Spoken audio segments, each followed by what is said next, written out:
Udayavani TV ప్రేక్షకులకి నమస్కారం. వార్తలు చదువుతుంది శిరీష. ఈనాటి ముందుగా వార్తల్లోని ముఖ్య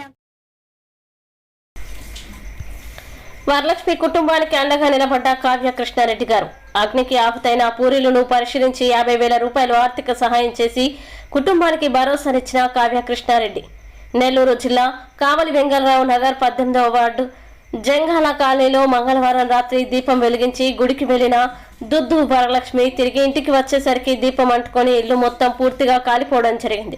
స్థానికులు సమాచారం తెలుసుకున్న ఫైర్ సిబ్బంది సంఘటన స్థలానికి చేరుకుని మంటల్ని ఆర్పారు. సుమారు 2 లక్షల ఆస్తి నష్టం వాటిల్లిందని వరలక్ష్మి తెలిపారు. విషయం తెలుసుకున్న కావలి టీడీపీ నాయకులు కావ్య కృష్ణారెడ్డి గారు ఈ రోజు కాలిపోయిన ఇల్లుని పరిశీలించి వరలక్ష్మి కుటుంబానికి ధైర్యం చెప్పి ఆర్థిక సహాయం